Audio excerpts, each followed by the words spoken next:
Our final look at Bills OTA's mandatory minicamp coming next week. Lindsey Moppert, Jonathan Acosta. I am John Scott, the Channel 2 sports team here, and like we have for weeks, we're going to give our observations for what we saw out here on the field. Let's start with defensive coordinator Bobby Babich. The first time, amazingly enough, the move was made in January. First time we're hearing from Bobby since he took over the job, and a lot of different ways. Let's just start with your initial thoughts of what you've seen from him on the field and what you heard from him as well. Well, I think the biggest takeaway was that last question, right, today. He was so prepared for it when someone asked him, okay, here we go. Do you feel like how ready are you to take on this position? 100%. And he said, he was like, look, I'm going to be completely honest with you right now. In my mind, my perspective, you are only ready for the job when it actually happens, right? I can be as prepared as I want to be, but until I'm actually in that role doing the job, I feel like I can only be as prepared as I can possibly be. That's right. And you kind of, even with that, and it relates to what we see from him on the field, you saw the energy, right? You hear that sort of answer from Bobby, you hear the full answer, it almost makes you want to run through a brick wall for him, right? It just has an energy, and energy is such a buzzword, right? But it really does apply to these two new coordinators for the Bills. Both Joe Brady, you hear the players say it all the time, the energy, energy, energy. You hear it with players talking about Bobby Babich. I spoke with Cam Lewis today after practice, and something that he relayed was with Babich's youth, how he brings that energy and some of that juice to the defensive side of the ball. So I think it's exciting for the Bills to go into this year and maybe a transition year, and it feels like a little bit of a new era, that you have these two young pieces under Sean McDermott kind of leading the way on offense, on defense, that gets the players excited to play for them, which I think is an important aspect of coaching. It's not just the X's and the O's, is can you rally the guys? Can you juice them up to perform for you on the field? And that's something that, at least in this first full offseason for Brady and Babich, is something that I've picked up on.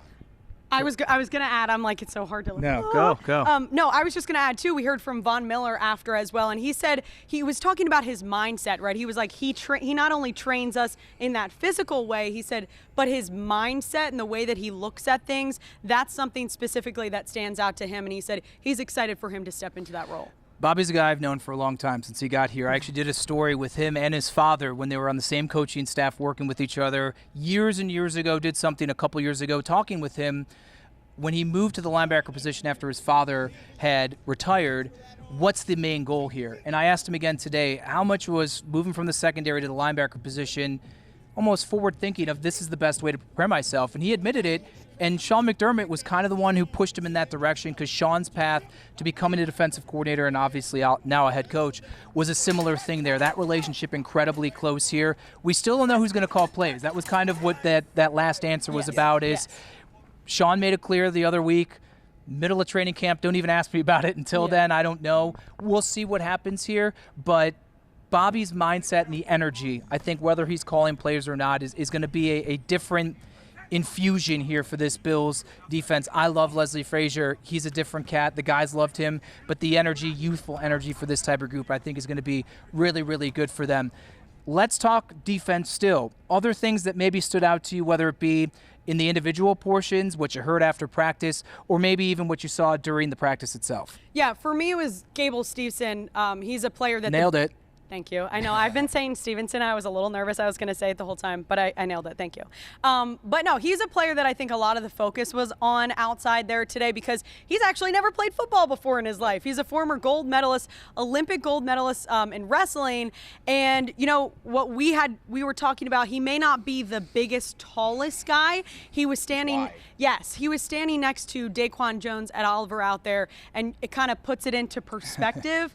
But yeah, he's got the wider stature. And the other thing too was Ed Oliver spoke about meeting him and just his first impressions about him, and he said something really interesting. He was talking about how, you know, talk about a guy who is literally the best at what he does, right? Like he was saying how they go to war with 11 other guys out there. Like, he is by himself when he steps into the ring. And he was saying, again, mentality, kind of picking his brain in terms of those types of things. Von Miller, same sort of deal. He said he texted him as soon as they signed him, and he said, hey, man, my locker's next to yours. He's like, looks like we're going to be getting to know each other.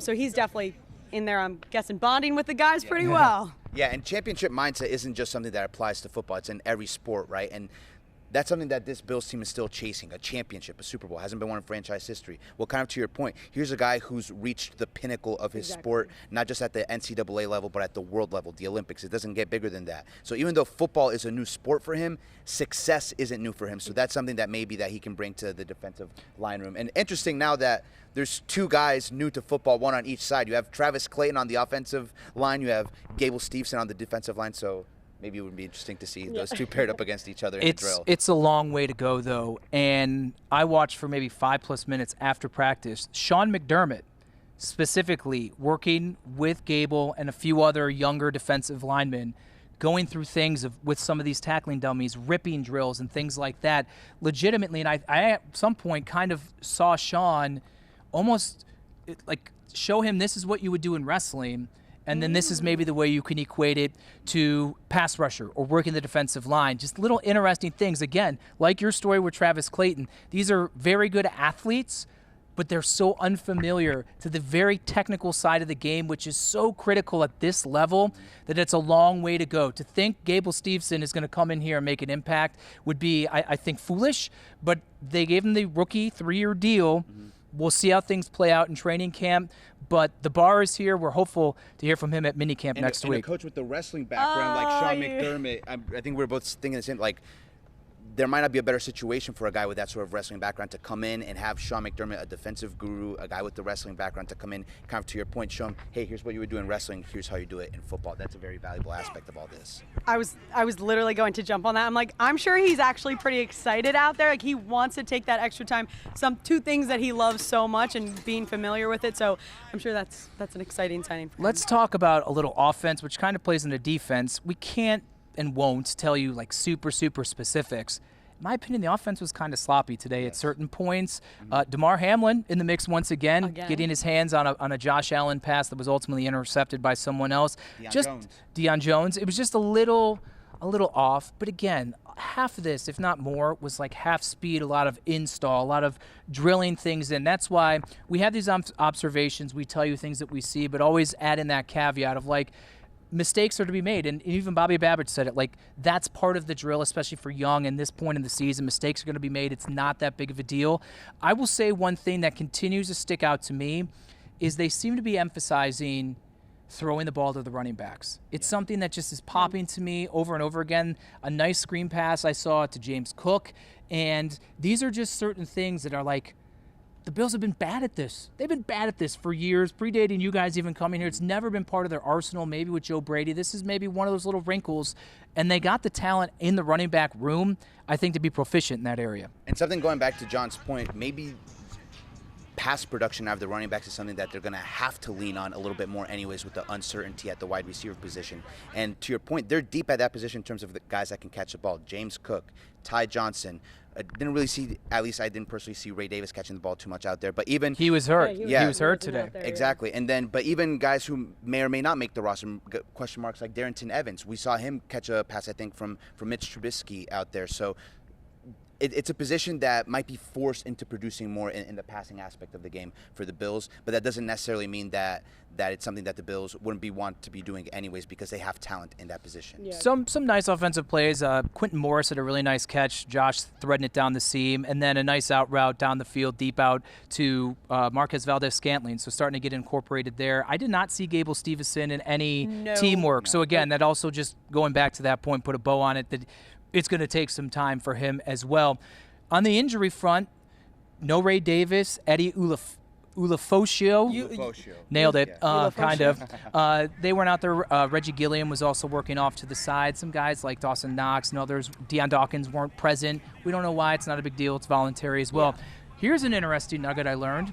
Spencer Brown has kind of been, working his way back into the mix here because he had off-season surgery. We didn't even know what it was for, so I asked him today. He said during the Kansas City Chiefs playoff game, he hurt his shoulder, didn't really think much of it, was in his car driving on Big Tree Road right here by the stadium, said, I did something to activate my shoulder, and he dislocated it. And he called the Bills trading staff. It was like, can I come back and you help me? And they're like, sorry, no one's here. We'll have to deal with it tomorrow.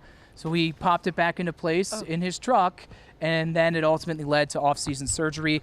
The one thing with him I wanted to kind of get a feel for was he's dealt with off-season surgeries that have put him back and behind this time of the year. How did he learn from that? He says he thinks in the next couple of weeks he should be good to go, but in the meantime, he's really gotten more into the playbook and helping the younger people on that offensive line, so he feels he's better prepared to not necessarily be as physically active as he would like to be at this point in the season, but dislocating and popping it back in your car in the driver's seat, these guys are different cats, I'm telling you. I mean, going back to what he did last year. Last year was his best year as a Bill, right? So you feel like not just the diving into the playbook part, but the confidence of putting a full season of tape together of like, hey, this is what I can do in the NFL at a high level. Now you go into that next offseason, if you're healthy or relatively healthy, with the knowledge that, hey, I did this already once before.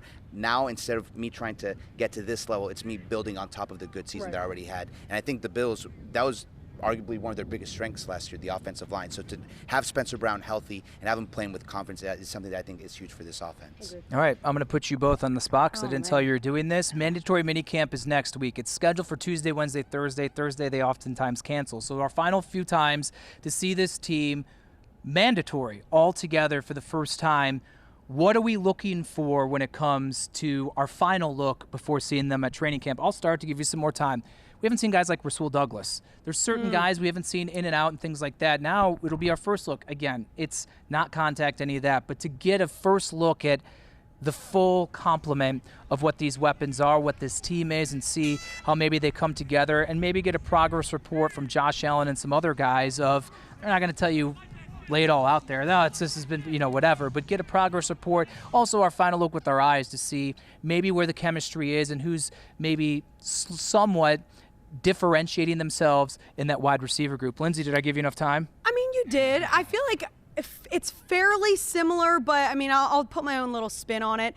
I feel like we're going off of all of this energy, right? And this is not a mandatory, like, we're in OTAs. Next week is mandatory minicamp. So with everyone back together, seeing kind of what the vibe is, see, it's kind of what you said. That's but fine. Like, we don't really see too many specifics. So I think overall it's like you want to see how the team is meshing. You want to see like how they're feeling together, who's kind of grouping up together. We said you and I had seen it was Dalton and Cole Bishop having a little moment towards the end. Like, it's little things like that you kind of pick up on and you get a vibe, or you hear again what Josh Allen is going to say, what's grown and what's different. I don't know. And speaking of Cole Bishop, there was one moment that I picked up on where he made kind of like a play in the flat. I don't know if it was him being in the right place at the right time or something like that, but Bobby Babich very audibly was like, great job, Cole, and then it gets in his face, and I'm sure it was a little more like telling him what he did well, but also what he could do better for the next time.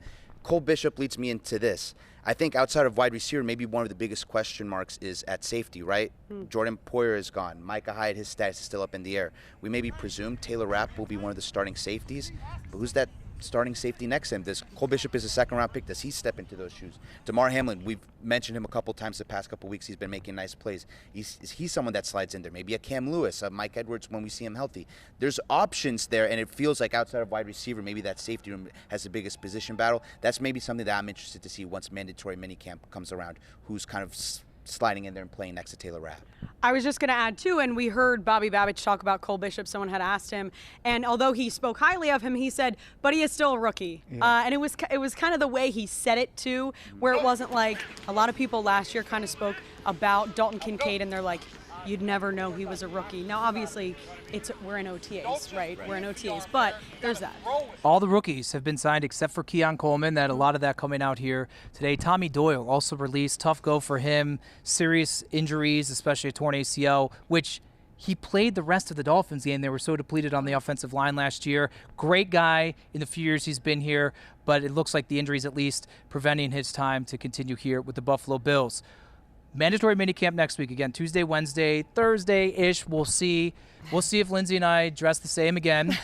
Maybe I can coordinate with one of you guys. Yeah, I swear. And the fact that it's the same shade of pink, like spot on. I don't know. On Tuesdays, we wear pink. All right. For John Scott with Jonathan Acosta, Lindsey Moppert, John Scott. Can't even get my own name right. We'll see if we get things better for mandatory minicamp.